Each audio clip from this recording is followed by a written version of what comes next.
We'll start at 10:05. Okay. It's 10:03 right now. All right. And everyone's kind of in the chat with your introduction, so. Okay. Sounds good.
We'll go ahead and get started. We may have some other students and alumni join us as we present the workshop today. My name is Mary Roberts. I'm the Executive Director for Center for Career and Leadership Development here at Middle Georgia State University. We are going to do a presentation today, applications and resumes, the basics that will get you hired. Naomi Koda, who has been our psychology intern for the summer, she's going to be presenting. You can't see her right now just because of the way the screen and the monitors are set up. You'll see her towards the end when we're taking questions. But Naomi is focused on industrial and organizational psychology. So she goes to intern with us this summer and focus on helping us with some job application, information in our office, job descriptions, how we do some of our hiring with our student workers. And one of her goals was also to put together a workshop. So she chose to focus on this topic, particularly because right now there are a lot of opportunities. We hear that there are so many jobs, but that employers can't find the right people. So we want to make sure all of you are the right people. And sometimes that comes with just making sure you're applying correctly. It's a lot harder to apply than people think it is. So we want to go through some of those basics today. We've got those of you that are on the call that introduced yourself. Thank you. I'm going to go through some of the things that you guys are hoping to get out of today, just so Naomi's got that information. I'm going to be monitoring the chat for her, so I'll share that info. And then as you guys have questions, you can put that in the chat. And if it goes along with what we're discussing right then I may segue to that, help with the conversation, or we'll take those questions at the end. We'll also have time at the end for people to unmute their mics and ask questions that way too. While we're presenting, if you can mute your mic, and you can keep your camera on as long as you were in a private space or, you know, not moving around, that type of thing. If you've got to move around or something, go ahead and just turn your camera off, because that helps with the, you know, the presentation and everything.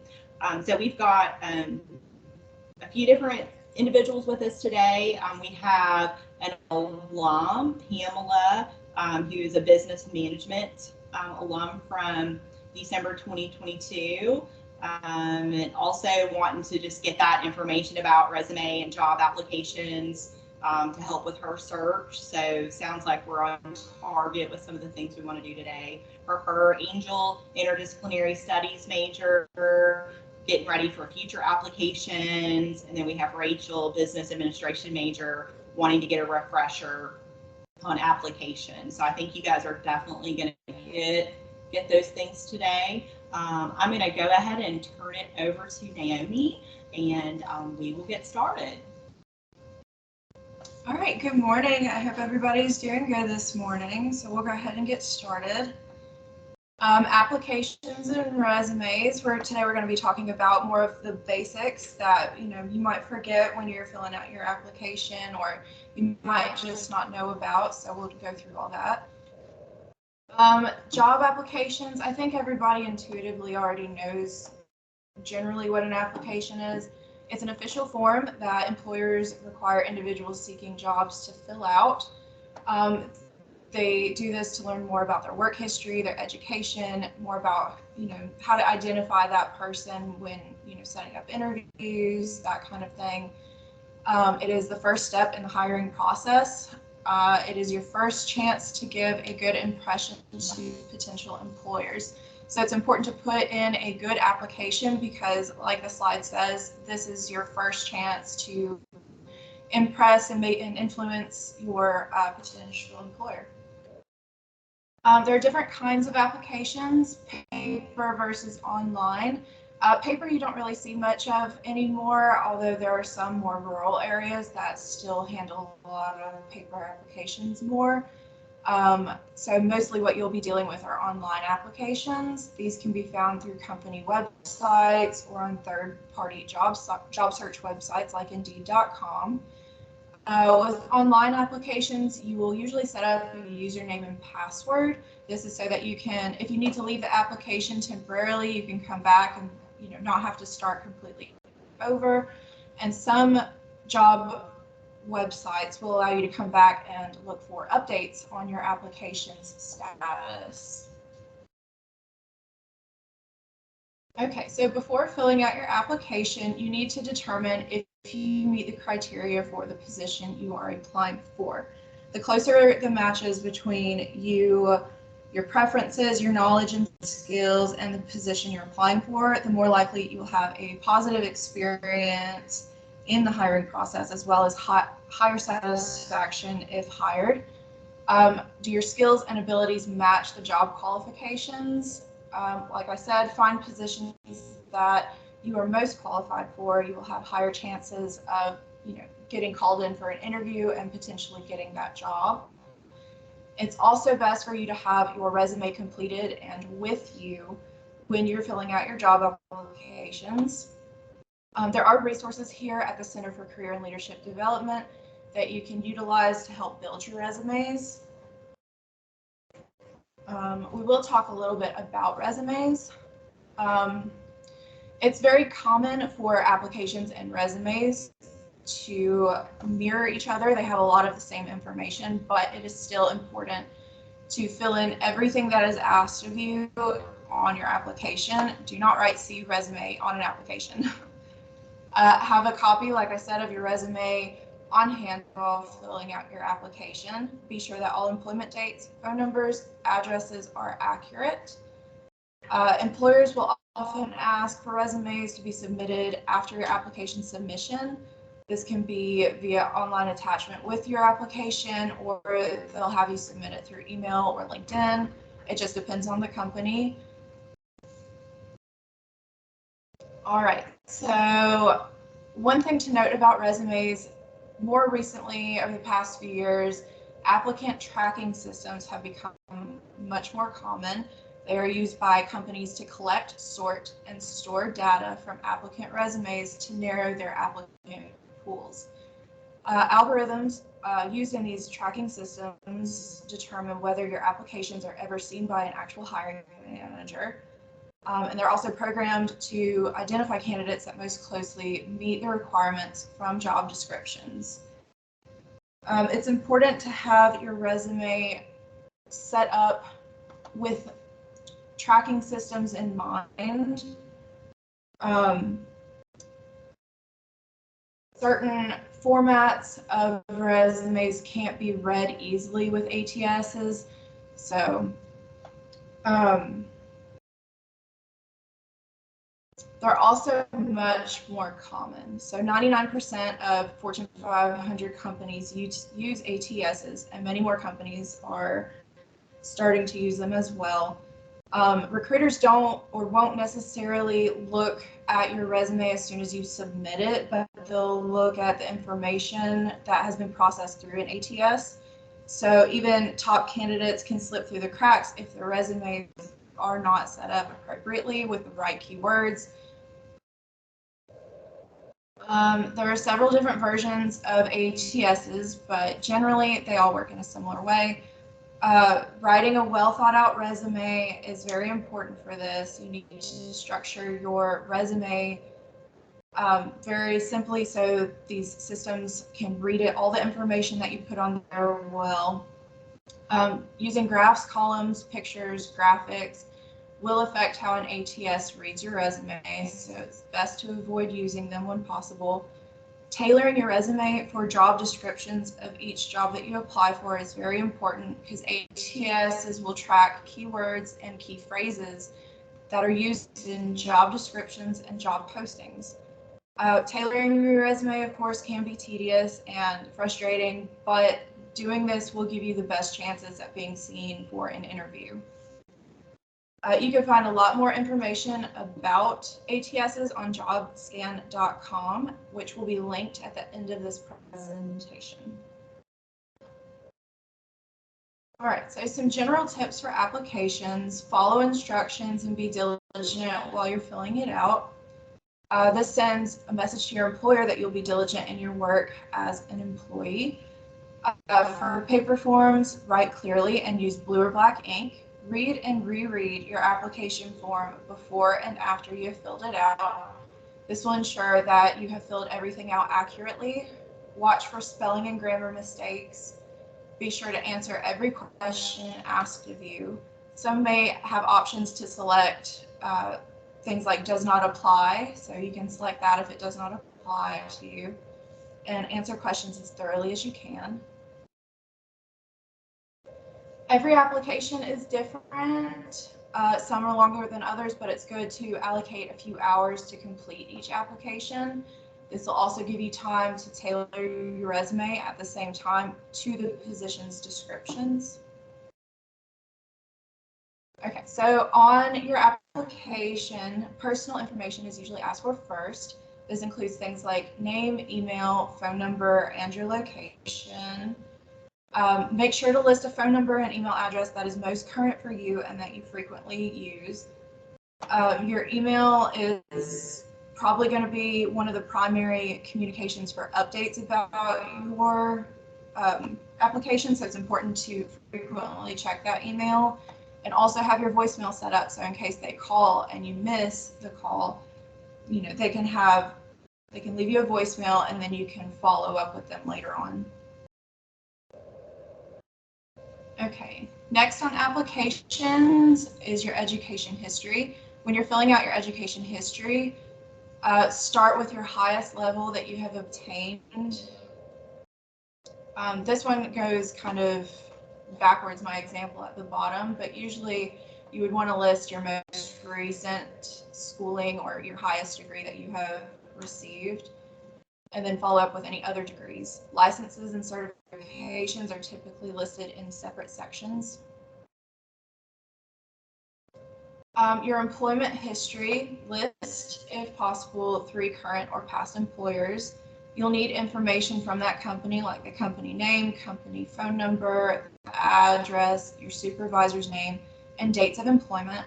Dates of employment are very important to have, so be sure to have the accurate dates.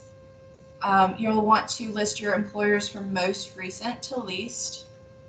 And on your application, you will have multiple spaces to provide this information.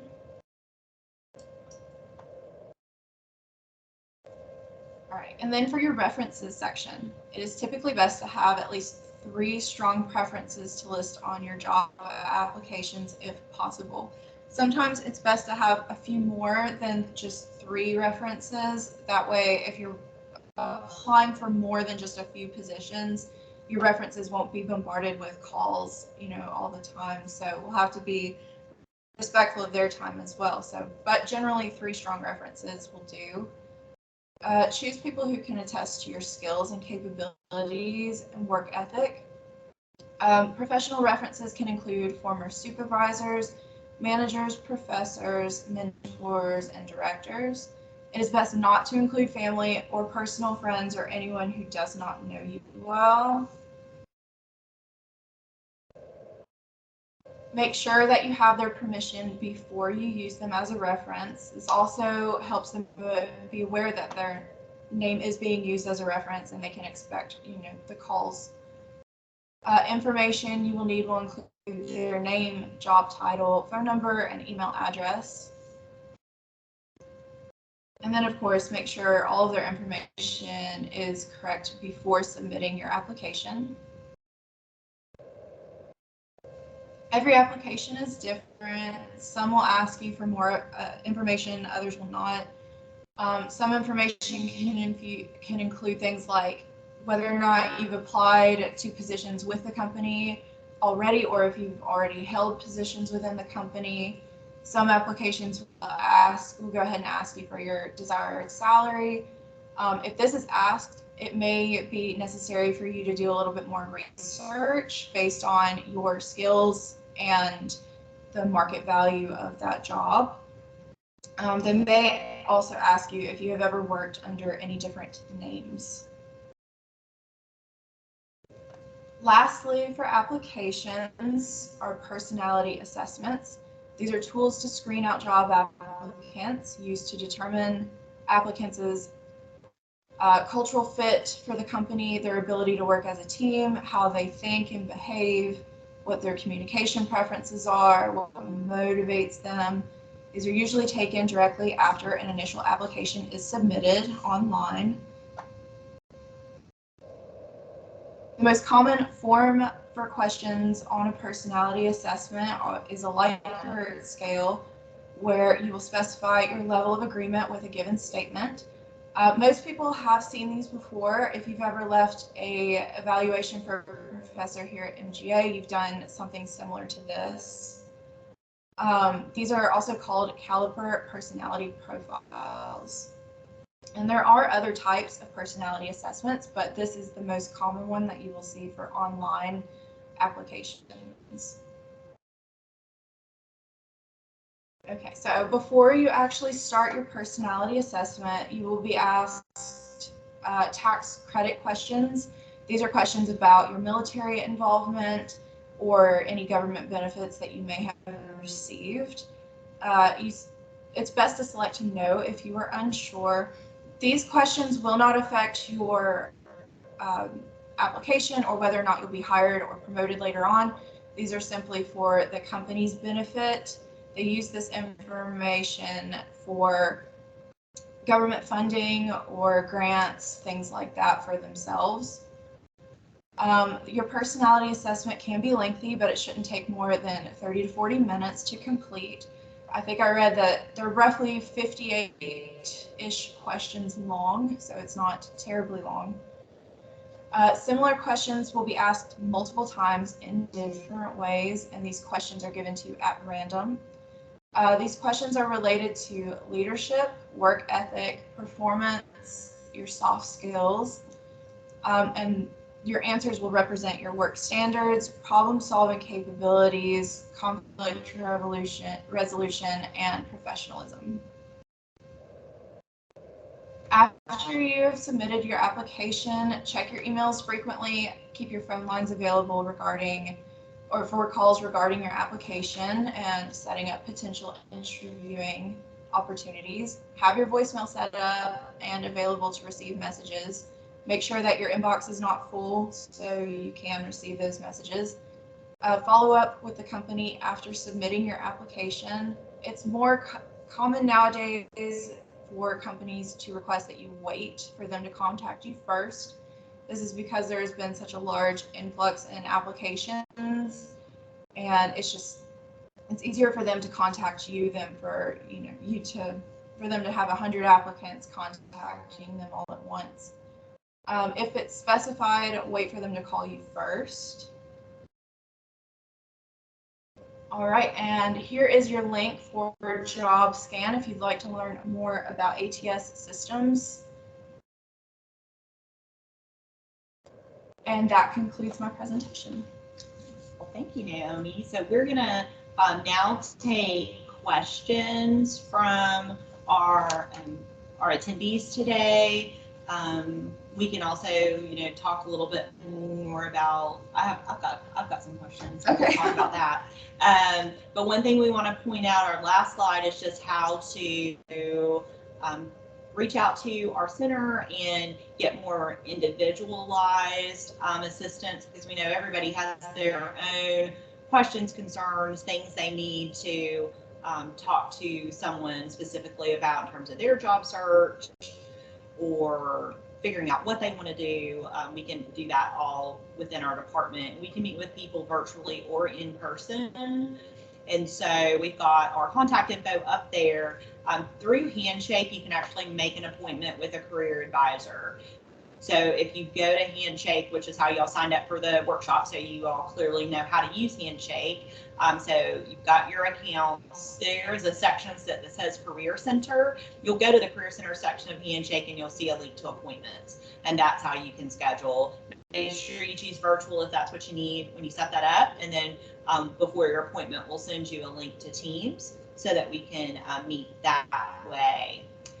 So we'll go ahead and see if anybody has any specific questions about the content we covered. There might have been maybe some new things. We talked about applicant tracking systems, which is sometimes a new concept to people and something that definitely can affect the job application process. So, we can dig deeper based on the questions that you guys might have about the processes you've been going through or have seen. And you can put them in the chat, or if you want to turn off your mute and raise your hand, we can call on you that way too.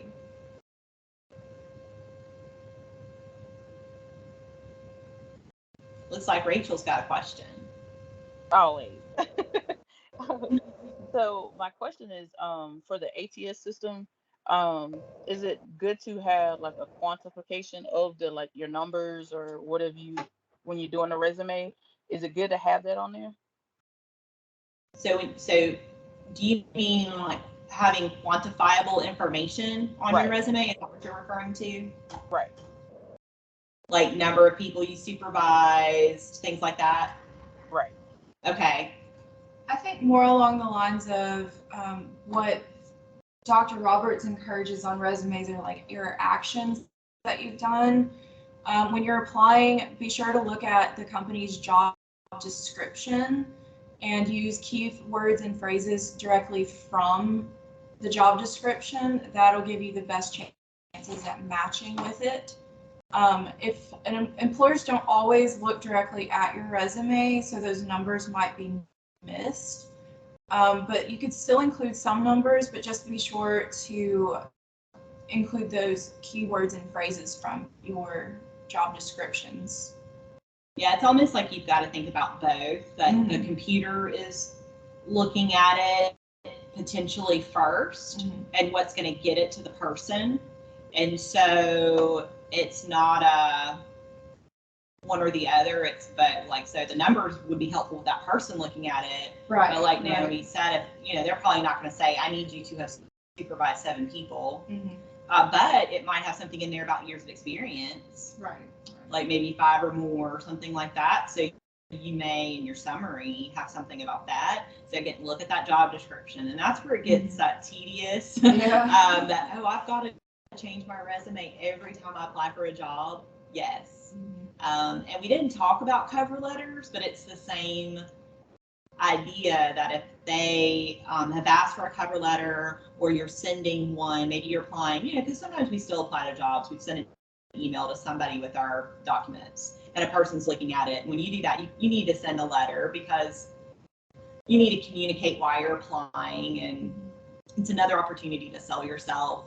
But those keywords are important to show, I actually read this job description and I'm actually interested. And it's not about, I'm just sending 100 things out there. I'm sending to really specific things I really want to do. And I've received those types of applications where it is clear somebody is just throwing resumes left and right. And you can tell. And so that targeted is really important for the person. And then, of course, we've got these computers that have probably made it more of a people like, oh, I've got to do it for the computer, but you got to do it for the person too. So It's also important not to try to trick the ATS yes, systems. Like you mentioned yesterday, some people have started taking elements of the job descriptions and like pasting them directly on the resumes, but in white. So a person can't see it, but the computer picks up on that information in white. Yeah. But employers are starting to become aware of that, and if they know that you've done that, then they will probably throw out your resume. So it's best to just fix your resume up to kind of reflect the job description. Exactly. I've had employers tell me that they have been tricked. Well, the system got tricked, and then when they looked at the person's information, they couldn't find the keywords. And so you just think like, gosh, all that trouble somebody went to do that. Yeah, they got, and even if they got the interview, are they gonna be able to answer the interview questions? Are they gonna be able to sell themselves? So much of the preparation for your interview, it starts when you're reflecting on all the things you're going to put in your resume and why you are a good fit for that job. So if you've already studied that description and matched your resume, you've already really thought about how you're a fit for that job. And so you've already prepared for the interview a little bit. So if you didn't really do that, they're going to be able to tell when you walk through the door for the interview. Definitely. It looks like Pamela's got a question. Yes. When you state that you have to list the 3 current or past employers, what if your most or your last 3 jobs does not meet the job descriptions? You understand what I'm saying? And then what about the time frame? Like if I had leadership skills that I did 20 years ago, does that matter? You understand what I'm saying? How do you tailor your job applications if you have experience that's not current?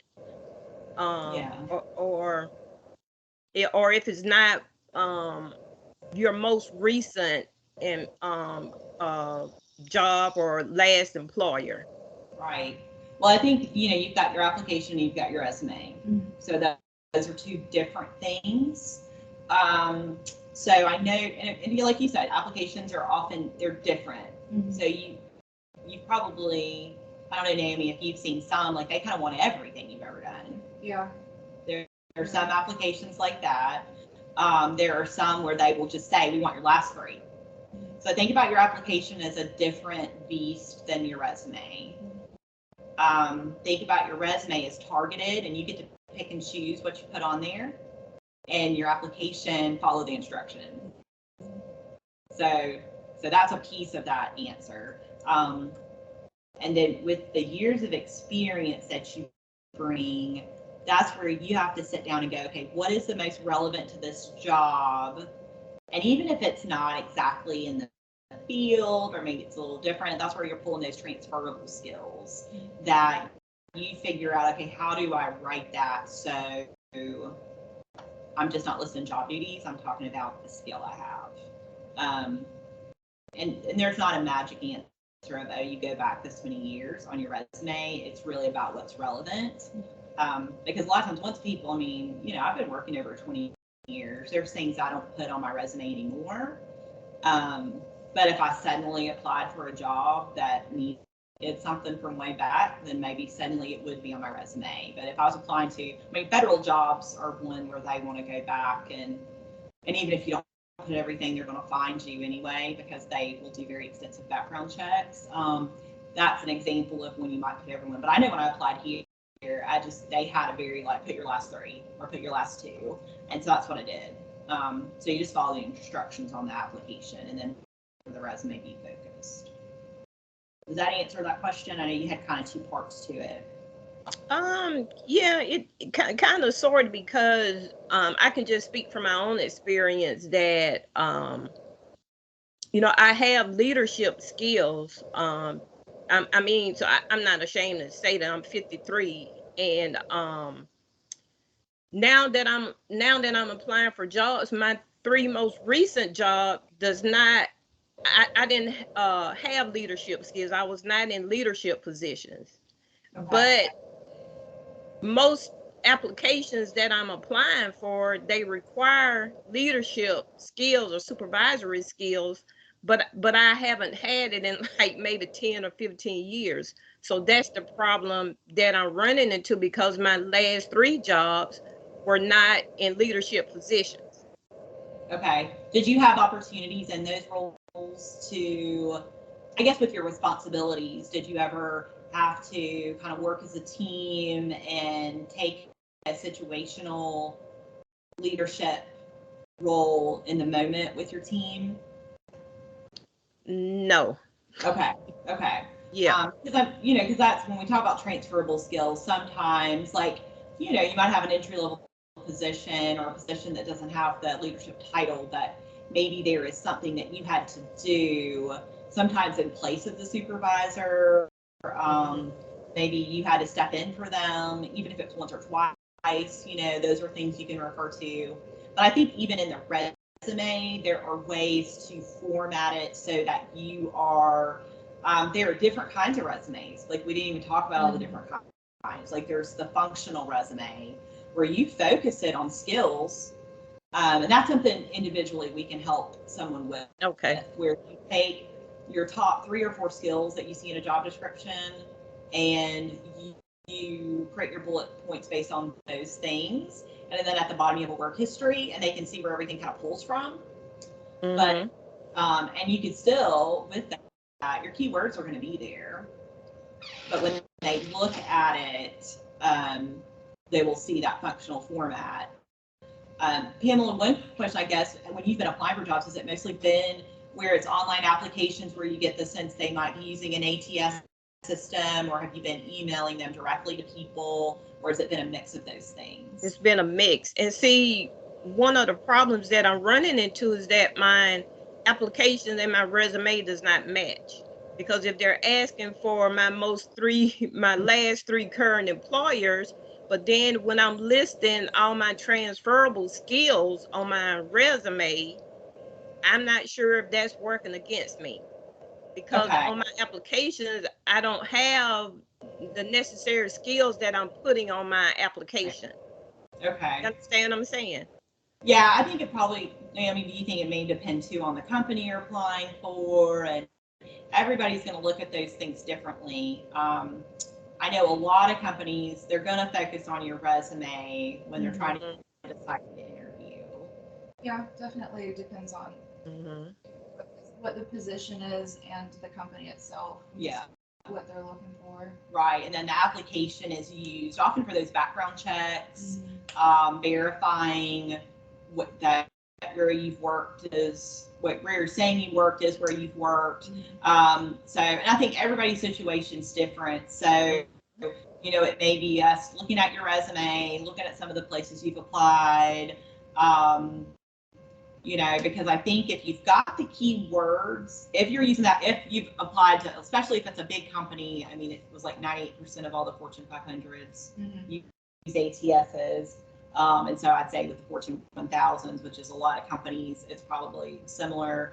If you've got the keywords, then that's where they're scanning for the keywords is in the resume. Then there's those little things in the application. We've seen people, like, if they don't completely fill it out, that could, now online, like, they're going to make you put something in the box, but we'll see people do that, see resume. And so if it's not really filled out, then that may not jive well with the company. So everybody's situation is different, and it's, just keeping that in mind. And so, I encourage you, make an appointment. We can talk more about, like, your specific job search. We have a lot of students that have a ton of experience that come back to college, are trying to kind of reinvent their career and make that change and brand themselves. And that's a whole process, and there's so many pieces to that, and so many different ways to be looking for jobs. And, we really didn't get too much into the job search, but one thing we mentioned is that a lot of these companies, like, they're taking applications through their websites. And that's important to remember because I know there's a lot of resources out there like Indeed and ZipRecruiter, and they make it sound like, oh, just put your application here and it's all going to work out for you. But also make sure you've got a list of companies you really want to work for and be checking their websites. Right. And Handshake too. We have a lot of companies posting on Handshake, and typically those companies direct you to their site. They want that job application to go to. And I'll see people not finish that. They'll go, oh, well, I submitted it on Handshake. It's like, yeah, but they wanted you to go to that external application. Make sure you fill out their process. And those processes can be long for sure. But that's how a lot of them are kind of vetting people. So you want to make sure, you're looking at those company websites and getting your applications through those as much as you can. Okay. And I would definitely schedule an appointment because I've gotten exhausted. Yeah. And I think, and I know, like we've got it looks like we've got a new guest online too.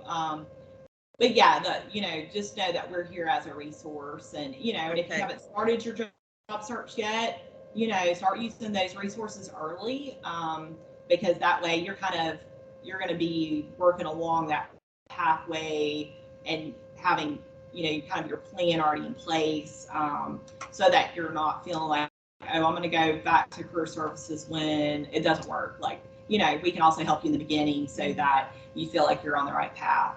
Rachel, did you have another question? I actually do.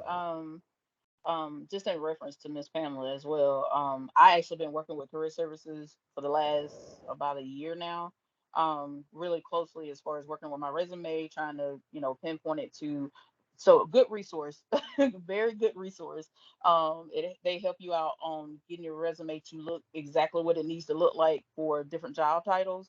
The other question I had was, when you're using the ATS, is it specific to, when they use ATS, I should say, is it specific to the actual job title, or is it description altogether, or is that something that just you put it in your resume and they just do it on their own, or like, do we need to pinpoint our resumes to be a certain way? Like, I'm going into management, so do I need to have it specific to the managerial roles?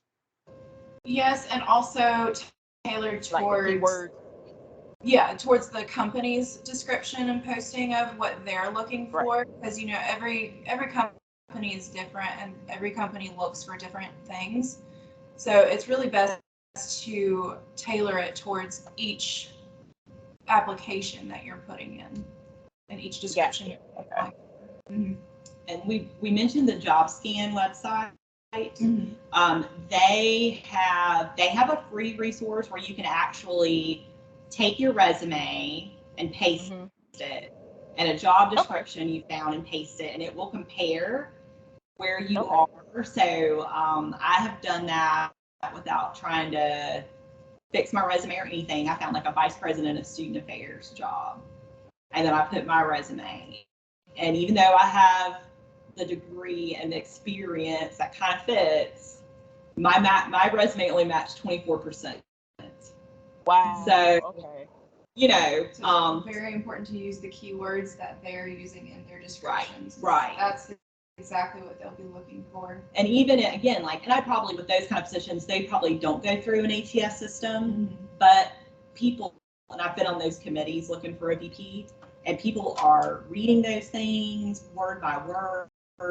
They are looking for specific things. Every person on that committee is looking for, have they done this? Have they done this? Have they done this? And if it's not on there, that they're going to move to the next person. And so, it's just, it's important to just remember that specific focus every time you apply. It may seem like, I'm going to spend all this time, but in the long run, you may spend less time because you really wanted this job. And so you spent all this time on your application, and you might get a call. So instead of applying for 100 jobs with the same resume, you can apply for less jobs with a more tailored resume each time, but have a higher chance of getting the position. Yeah, definitely. Okay, and then one more question. is there a rule as far as how long it's been since you did high school? Like as far as on your resume? Oh, well, I think one for your education section. Now on the app, that's an example of they may ask on your application even high school, just because that's your educational history. But on your resume, that high school entry is not relevant anymore, because you're in college. And so you want to professionalize your resume. So you want to think about, hey, even if I'm a sophomore in college, I'm a college I want to be taken seriously. So I feel like when I see high school on a resume and sometimes people want to put that before college, it kind of just changes they can look at it and go, oh, they don't have a lot of experience. Like people will stereotype, right? They look at your resume and make decisions about you because that's all they got. We talked about it's your first impression. So if they look at your resume and go, oh, they've got high school still on there, they're not experienced. That's what they're going to think. So you take that off. And then at the same time, you may have work experience from high school. That's okay, especially if it's still relevant. Now, I'm 46 years old. I do not have my high school jobs on there anymore, unless I've been working in a career center, but I wasn't in high school. So you have to be careful. You have to think about what's relevant, what's important, where I am in life. Yeah, if I'm 20 years old, my high school job's going to be there. Or if I had a significant leadership role in high school, if I can, think about can I make a case in an interview for why this is included? Is it something I want to talk about in an interview? I don't want to talk about it. I don't want to be asked about it. It doesn't need to be there. But I had a senior once who she had worked all through college, did not have time for leadership or out of class experiences, but she had been drum major for her band in high school. She put that on her resume, described it. It was very professional looking. That got her foot in the door for interviews. And we had an employer, like the one that hired her, commented on it. They were like, we were so impressed with that because they knew what went into that role, and she was able to articulate in a way to show I was leading that band. She had a leadership role that was very, very important to the ability for that band to do what they needed to do. And so you got to think about what it is you're putting there, and it's more about quality, not quantity. I've seen the people who want to list every club they were ever in, like the employer's going to literally count it.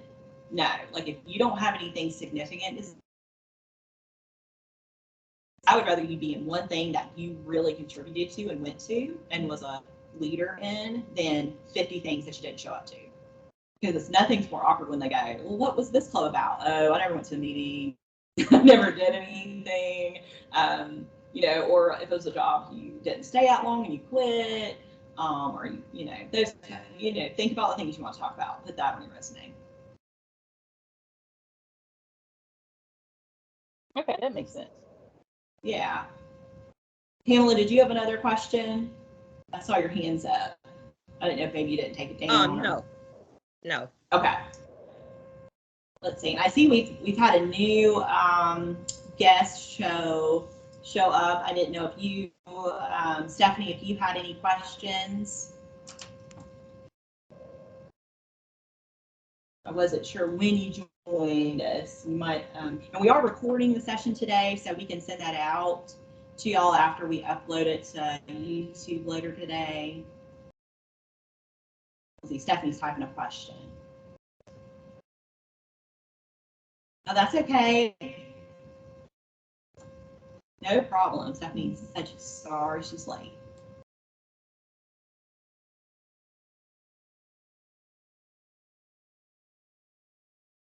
Any other questions about anything we've covered? Or I had one that I was going to bring up that I forgot about when we were working on this. Because I get this question a lot. I get the question a lot about, well, I have my references for my resume, but then when I'm filling out my application, they ask about who my supervisor is and whether they can be contacted or not. Has anybody had that? Have y'all seen that on the applications and you weren't sure what to do? Has anybody seen that on applications? No, I have. You have? I've always been unsure of what to put. I always say, yes, you can contact. Mm-hmm. But generally, I haven't really been sure what's appropriate to put there. Because I know sometimes there's also, you'll get an option, you can call them only if I get an interview or I get an offer. And so typically there's some kind of choice there. And again, it's going back to, that's who they're going to call to verify employment. They technically, that's what they should be using that for, not necessarily to ask whether you were a good employee or not. Sometimes they have companies actually doing that for them, and they'll just call. I've gotten those calls. Did they work for you? Yes, and that's all they want to know. They have no other questions for me. And then those people you put as our reference, those are people that they can call and say, hey, what were they like? One thing I am going to say about it, though, a lot of times I've noticed on applications, and I know Middle Georgia State's is like this, they want you to list your references, and they will also ask you to upload that. And I see a lot of people have two different lists. So you need to make sure your lists are the same. I see that quite a bit where the resume, like there's some content that needs to be the same, like your email address. Make that the same. Your phone number needs to be the same. Your list of references should be the same. And their contact info should be the same. And then if the 3 jobs you put, whatever you put about them, make sure that on your resume it's the same. And the easiest way, especially if it's online, use copy and paste. You know, when people want to put C resume because they don't want to do it again, just copy and paste it. You know, because you've written what you did, so just put it back on your application too, that way. But just make sure things are consistent. And if you're applying to things, you know, I know LinkedIn's and got this whole, you can apply through LinkedIn. Make sure, I mean, this is like a whole other session we could do, but like your profile, and we're going to do some LinkedIn sessions this fall, but your profile on LinkedIn needs to match that resume you've created. Like, you know, we were talking about those managerial roles earlier. Rachel was wanting to know, do I match my resume to a managerial role? Well, if that's kind of like you're kind of like your networking resume, maybe that thing you send out to people when you're just trying to prospect and make connections. It's on your LinkedIn, you don't really see it.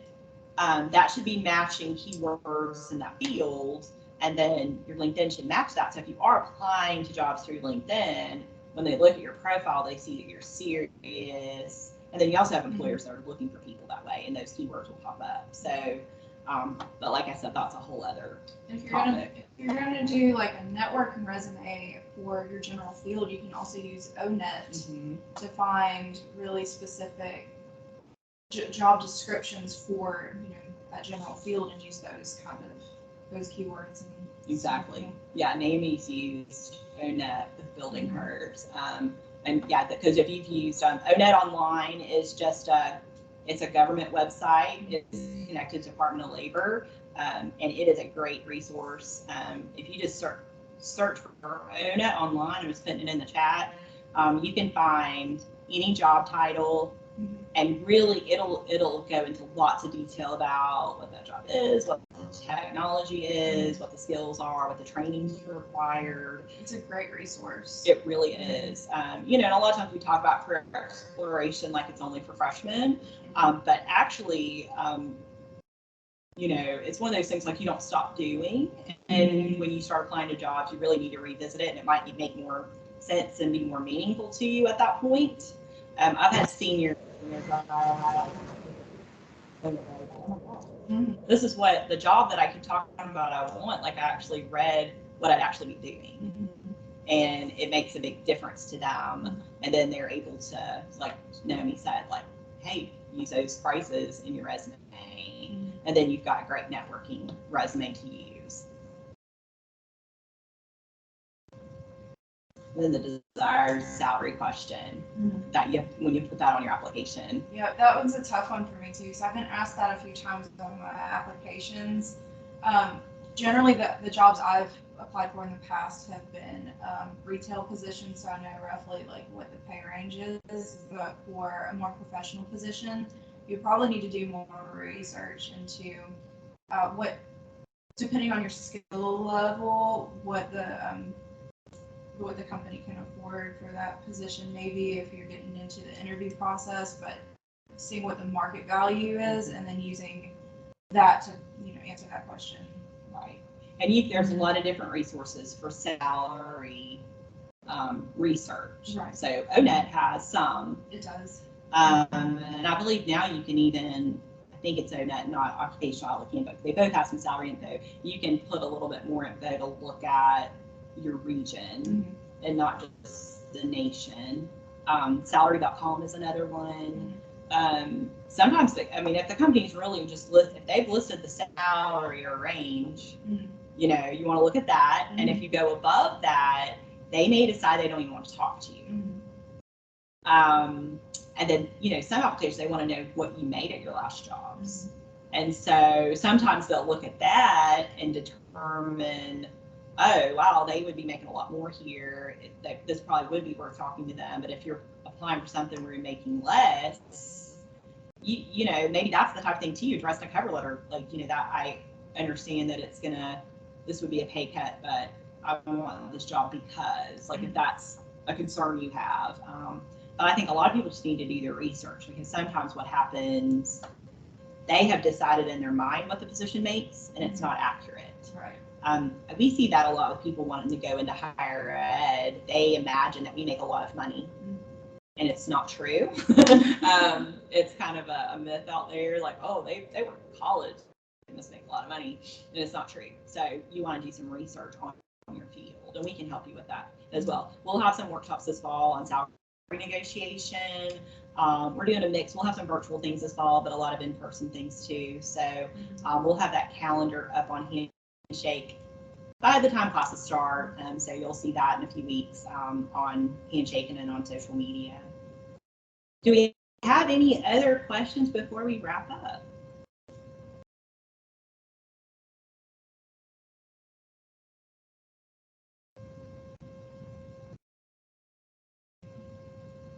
Naomi, anything, closing thoughts or statements you want to say to the group? I don't think so. I think we've covered a pretty good bit. Of course, there is a lot more to say about a lot of these topics. So attending the workshops and making appointments with the career services department here will be very beneficial. Something to look into. So. Yeah, definitely. Yeah. So as we mentioned, those individual appointments are a great resource, because you may not always be able to come to a workshop, or you might not be able to fit that in your schedule, or there may not be, maybe we're not covering that topic you want to talk about. So in a career advising appointment, you can anything career, we can talk about it, and so just keep that in mind. All right, well, thank you all for attending today. Just watch your email. We'll send something out to y'all either later today or tomorrow morning with a link to the video, so that you can watch anything again, listen to anything, or reach out to us with our contact information. All right, thank you all. Have a great rest of your day. Thank you.